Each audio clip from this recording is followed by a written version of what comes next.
নমস্কার বন্ধুরা, অনিফার্স world YouTube চ্যানেলে আপনাদেরকে স্বাগত। পঞ্চায়েত রিক্রুটমেন্টের পোর্টাল থেকে আমরা দীর্ঘদিন আগে অর্থাৎ 2023 সালে সম্ভবত রেজিস্ট্রেশন করেছিলাম এবং এখনও অনেকে রেজিস্ট্রেশন করে চলেছেন। তার ভিডিও আমি কিছুদিন আগে শেয়ার করেছিলাম। শুধুমাত্র আমাদের রাজ্যেই এই পোর্টালটা চালু করা হয়েছিল একদম ভোটের মুখে ভোট কুড়ানোর জন্য। যাক, সবার ক্যারিয়ার নিয়ে ছিনিমিনি করে সে রিক্রুটমেন্ট এখনও সম্পন্ন হয়নি বা হবেও না হয়তো। শুধু সময় নষ্ট করেছে পূর্বতন সরকার। ভাবা যায় একটা রিক্রুটমেন্ট প্রসেস, তার রেজিস্ট্রেশন হবে কোনো একবার কোনো এক কালে, মূল অ্যাপ্লিকেশন হবে অন্য কোনো এক সময়ে। তো যাই হোক, এখন একটা প্রতিবেদন আমি আপনাদের সাথে শেয়ার করছি যেখানে বলা হচ্ছে এই পঞ্চায়েত রিক্রুটমেন্ট যেটা হবে, যে রেজিস্ট্রেশন আপনারা এখনও করছেন বা আগেও করেছেন, সেই রেজিস্ট্রেশন আর কোনো কাজে আসবে না।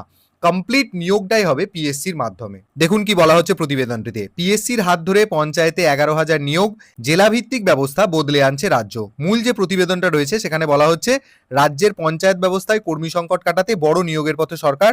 চলতি বছরের মধ্যেই পঞ্চায়েত দপ্তরে 11,000 কর্মী নিয়োগের প্রক্রিয়া শুরু হবে বলে ঘোষণা করলেন পঞ্চায়েত মন্ত্রী দিলীপ ঘোষ। তবে শুধু নিয়োগ নয়, বদল আসছে নিয়োগের পদ্ধতিতেও।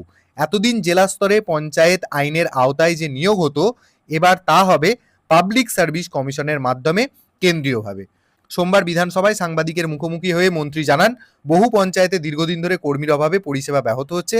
সেই পরিস্থিতি মোকাবেলায় ডিসেম্বরের মধ্যেই প্রক্রিয়া শুরু করার পরিকল্পনা নিয়েছে সরকার। তবে পিএসসির মাধ্যমে নিয়োগ কার্যকর করতে হলে এই আইনের সংশোধন প্রয়োজন। সেই প্রক্রিয়া ডিসেম্বরেই শুরু হবে বলে জানিয়েছেন তিনি। এবং মন্ত্রী দাবি করেন, রাজ্য সরকার গঠনের পর মুখ্যমন্ত্রী 1 লক্ষ কর্মসংস্থানের প্রতিশ্রুতি দিয়েছিলেন।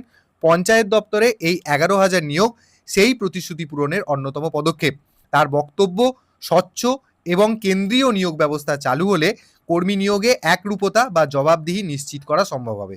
এছাড়াও পঞ্চায়েত পরিচালনার আর্থিক ক্ষমতা নিয়েও বিভিন্ন ধরনের বড় পরিবর্তনের ইঙ্গিত দিয়েছেন পঞ্চায়েত মন্ত্রী। তো এই ছোট্ট প্রতিবেদনটির মাধ্যমে যেটা আসলে বোঝা গেল সেটা হলো যে নতুন করে আপনারা আর সময় নষ্ট করবেন না এই পোর্টালে রেজিস্ট্রেশন করে। নোটিফিকেশান আসুক, যখন আসবে সে নিয়ে আমি বিস্তারিত আপনাদের সাথে শেয়ার করব। তাতে আলাদা করে রেজিস্ট্রেশন করতে হোক এবং ফর্ম ফিল আপ করতে হোক, সেই সমস্ত কিছুই আপনাদের সামনে আসবে। তবে এখনই কেউ তাড়াহুড়ো করে এই পোর্টালে আর ভিজিট করতে যাবেন না, আখেরে আপনাদের সময়টাই নষ্ট হবে। তো ছোট্ট আপডেট, ভিডিওটি সকলের সাথে শেয়ার করুন এবং আপনারা যারা আমার চ্যানেলে নতুন তারা চ্যানেলটিকে সাবস্ক্রাইব করে নিতে ভুলবেন না।